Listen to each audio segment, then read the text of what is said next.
രക്ഷിക്കണേ, ഇവറ്റകൾ എന്നെ കടിക്കാൻ വരുന്നു. ഇയാളെന്തായി പറഞ്ഞിട്ട് പോകുന്നേ?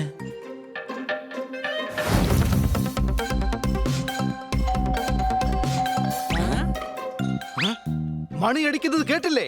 വേഗം കഥ തുറക്ക. മണി അടിക്കുന്നുണ്ടെങ്കിൽ നമുക്ക് മണിയെ പൊട്ടിച്ച് കളയാം. എന്തിനാ കഥ തുറക്കുന്നത്? ഹണി, ആദ്യം നിന്റെ ബുദ്ധി തുറക്കാൻ നോക്ക്. എന്നിട്ട് അതിന്റെ അകത്തുള്ള തുരുമ്പൊക്കെ വെളിയിലാക്ക്. എന്നിട്ട് മറ്റുള്ളവർ പറയുന്നത് എന്താണെന്ന് ശ്രദ്ധിക്ക്. മനസ്സിലായോ? പോപ്പട്ടെ, നീ ആ കന്നാ സാറിനെ പോലെ ആയിപ്പോകരുത്. ചില സമയങ്ങളിൽ നീ സംസാരിക്കുന്ന അദ്ദേഹത്തെ പോലെ ഉണ്ട്. നിക്ക്, ഞാൻ തന്നെ പോയി തുറക്കാം.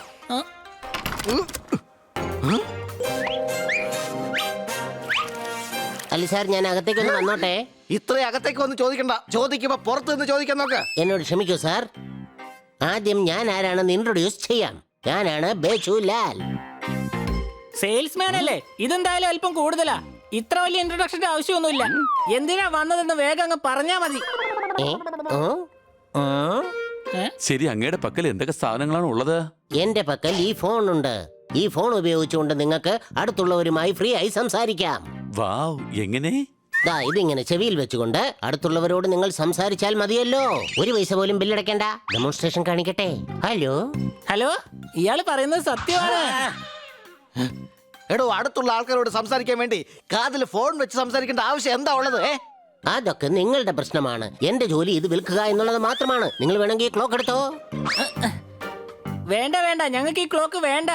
ഇതിലാണെങ്കിൽ 3 മുള്ളുണ്ട്. 3 മുള്ളും വേറെ വേറെ സമയമാണ് കാണിച്ചോണ്ടിരിക്കുന്നത്.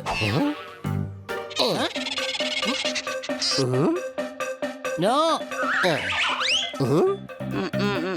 ഇല്ല. നോ.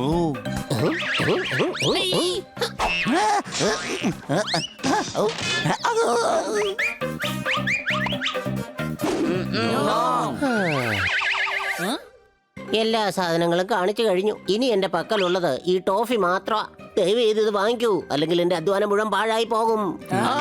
ഞങ്ങൾക്ക് ആവശ്യമുള്ളത് നീ ഇപ്പോഴാണ് കാണിച്ചത്.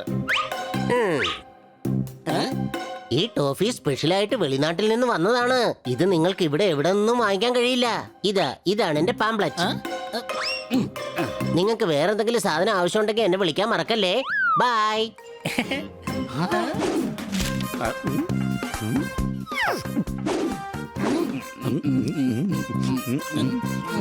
ഈ ടോഫി കഴിച്ചപ്പോൾ വ്യത്യസ്തമായ ഒരു ഫീൽ ഉണ്ടാകുന്നു. അല്ല, എന്റെ ശബ്ദത്തിന് എന്താണ് സംഭവിച്ചത്?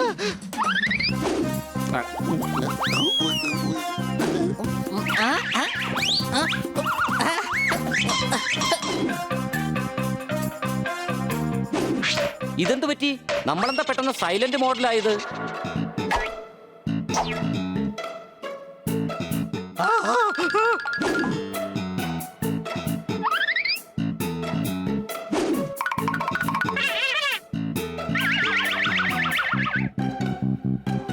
ശരിയല്ലെന്നാണോ? എന്താടാ നീ പറയാൻ വരുന്നേ? അപ്പൊ ഇവർക്ക് ആവശ്യം ഒരുപാട് വെള്ളമാണ്.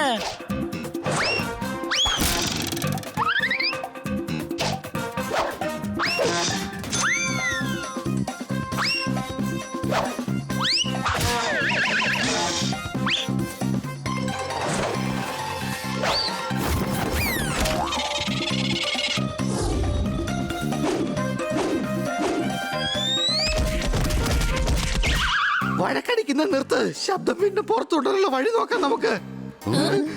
നമ്മുടെ ശബ്ദം പോയിരിക്കുകയാണ്. ഞാൻ രാവിലെ മുതൽക്ക് ഒന്നും കഴിച്ചിട്ടില്ല.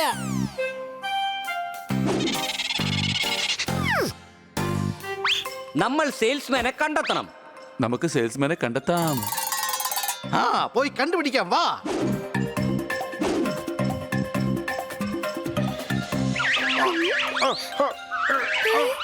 സ്കൂളിൽ പോകുമെന്ന നല്ല കുട്ടി, നിങ്ങളെ ഞാൻ വഴിയിൽ വെച്ച് കണ്ടുമുട്ടി. അടികൈ, എങ്ങനെയുണ്ട് എന്റെ കവിത? ശബ്ദം പുറത്തു വന്നിരുന്നെങ്കിൽ വായി തോന്നിയതൊക്കെ ഞാൻ വിളിച്ചു പറയുമായിരുന്നു. വായും തുറന്നു വെച്ച് ആംഗ്യം മാത്രം കാണിക്കുന്നു. നിങ്ങൾ പറയുന്നത് എന്താണെന്ന് എനിക്ക് മനസ്സിലാകുന്നേ ഇല്ല. കണ്ണസാറിന്റെ വണ്ടി കേടായി പോയി. ഈ സാധനങ്ങൾ വീട്ടിൽ കൊണ്ടുപോകാൻ നിങ്ങൾ ഞങ്ങളെ ഒന്ന് സഹായിക്കാവോ? നമുക്ക് എത്രയും പെട്ടെന്ന് സെയിൽസ്മാനെ കണ്ടെത്തണം. എങ്കിലേ നമ്മുടെ ശബ്ദം തിരിച്ചു കിട്ടൂ. കൊച്ചലയും പറഞ്ഞു വരുന്നത് സഹായിക്കാൻ പാടില്ലെന്നാണ്. ബിൽഡിങ്ങിൽ കയറാൻ എന്നും നമുക്ക് എളുപ്പം ലിഫ്റ്റാണ്. നിങ്ങൾ സഹായിച്ചില്ലെങ്കിൽ അത് വലിയ തെറ്റാണ്. നിങ്ങൾ ഇന്നു മുതൽ എത്ര ദുഷ്ടന്മാരായത്? ആരുമില്ലെങ്കിൽ എന്താ, ഞാനുണ്ടല്ലോ. ഞാൻ നിങ്ങളെ സഹായിക്കാം. വിഷമിക്കേണ്ട ആവശ്യമേ ഇല്ല. ഹണിയും പണിയും ദുഷ്ടന്മാരായി മാറി. സണ്ണി ഇപ്പോൾ നല്ലവനായി. അടികൈ, ഇനി എന്റെ വീട്ടിലേക്ക് വന്നു പോകരുത്. അത് ശരി, നിഷേധിക്കാണ്. നിങ്ങളല്ല കന്ന സാറാണ് ദുഷ്ടനെന്നല്ലേ? ഹണി, നിന്റെ അടുത്തുനിന്ന് ഞാൻ ഇത് ഒരിക്കലും പ്രതീക്ഷിച്ചതല്ല. ഹൈവേയിൽ വേഗത്തിൽ പോകും വലിയ വലിയ വണ്ടി. കിറ്റി, ഇനി നീ ഇവരോട് സംസാരിക്കുകയാണെങ്കിൽ വലിയ മണ്ടി. എടാ, നമുക്ക് വേഗം പോയി സെയിൽസ്മാനെ കണ്ടുപിടിക്കാം. ശബ്ദം ഉടനെ കിട്ടിയേ മതിയാവൂ. ശബ്ദം കിട്ടിയ ഉടൻ ഖന്നാ സാറിന്റെ അടുത്തും കിറ്റിയുടെ അടുത്തും ഇത് പറഞ്ഞ് മനസ്സിലായിക്കണം. വേണ്ട കൊച്ചളിയ, അത് വേണ്ട. ശബ്ദം വന്ന ഉടനെ തന്നെ കന്നാ സാറിനോടും കിറ്റിയോടും നമ്മൾ ഈ കാര്യം പറഞ്ഞ് മനസ്സിലാക്കിക്കണം.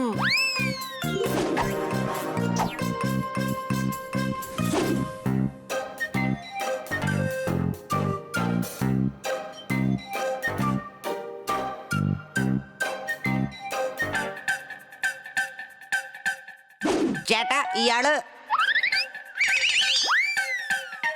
എടോ, അതെന്റേതാണ്. താൻ എന്താ ഈ കാണിച്ചത്? അയാളുടെ അഡ്രസ് പോയിരിക്കുക. നിനക്ക് ഇപ്പൊ തന്നെ ഇത് കഴിക്കണോ അല്ലേ?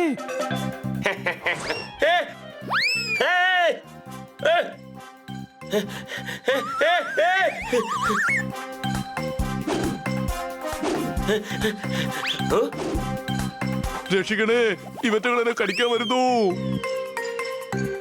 ഇയാളെന്തായി പറഞ്ഞിട്ട് പോകുന്നേ?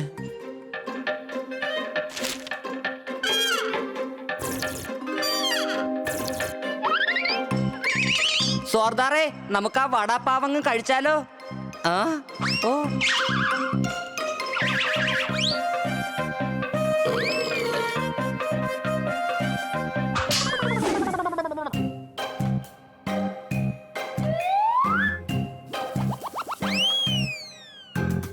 മനസ്സിൽ വലിയ സിനിമാ സ്റ്റാർ ആണെന്നാ വിചാരം. സെയിൽസ്മാന്റെ അഡ്രസ് കൊടുത്തപ്പോ ഓട്ടോഗ്രാഫ് തന്നിട്ട് പോന്നു. ഇവന്റെ തലയ്ക്കകത്തൊന്നും ഇല്ലേ? നിന്റെ തെറ്റാ. അല്ല, നിന്റെ തെറ്റാ. മര്യാദക്ക് ഇവിടുന്ന് പോയിക്കോ. നിന്റെ തെറ്റാ, നിന്റെ തെറ്റാ. എന്റെ തെറ്റാണ്. നിന്നോട് ഞാനിത് ചോദിച്ചില്ലേ?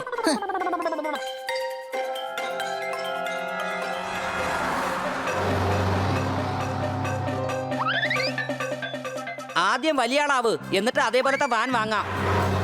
എടാ, അത് സെയിൽസ്മാന്റെ വാനാ. വാ വേഗം.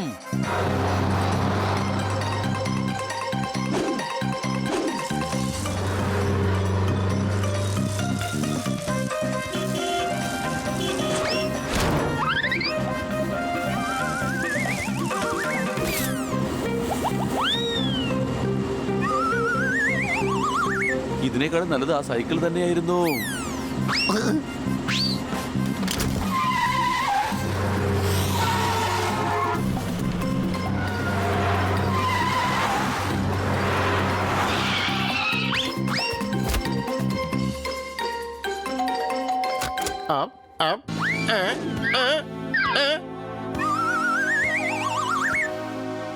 അല്ല, നിങ്ങളുടെ എല്ലാവരുടെയും മുഖം എന്താ ഇങ്ങനെ തക്കാളി പോലെ ചുവന്നിരിക്കുന്നേ? നീ കാരണം ഞങ്ങളുടെ ശബ്ദം മുഴുവൻ പോയിരിക്കയാണ്. നിന്നെ ഞങ്ങൾ വെറുതെ വിടില്ല. എടാ പൂച്ചയായ നിങ്ങൾ എന്തിനാടാ എന്റെ തലയുടെ മുകളിൽ കയറി ഇങ്ങനെ ഇരിക്കുന്നത്? ഒന്നും സംസാരിക്കുന്നില്ല. എങ്ങനെ സംസാരിക്കാൻ പറ്റും? നിന്റെ ടോഫി കാരണം ഞങ്ങളുടെ ശബ്ദം പോയിരിക്കുക. എന്ത്?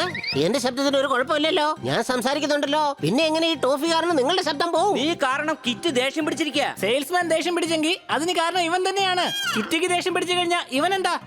നിന്നെ ഞങ്ങൾ വെറുതെ വിടാൻ പോകുന്നില്ല. എന്നോട് ക്ഷമിക്കണം. എനിക്ക് ഏതോ ഒരു സയന്റിസ്റ്റ് ആണ് ഈ ടോഫി തന്നത്. അയാൾ പറഞ്ഞു ഇത് ആർക്കെങ്കിലും ഒന്ന് കൊണ്ട് കൊടുക്ക്, എന്നിട്ട് ഇത് കഴിച്ച് അവരുടെ ശബ്ദം പോവുകയാണെങ്കിൽ എന്നോട് വന്ന് പറയണമെന്നും പറഞ്ഞു. ആ സയന്റിസ്റ്റിനെ എക്സ്പെരിമെന്റ് ചെയ്യാൻ ഞങ്ങളെ കിട്ടിയോളാ. അയാള് കാരണമാണ് നമ്മുടെയൊക്കെ ശബ്ദം പോയത്.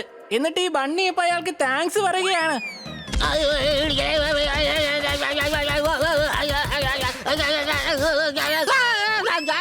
സോറി മതിയാക്ക്. അദ്ദേഹം എനിക്ക് ശബ്ദം തിരിച്ചു വരുന്ന ടോഫിയും തന്നിട്ടുണ്ട്. ഒരു മിനിറ്റ്, ഞാനിപ്പോ എടുത്തു തരാം.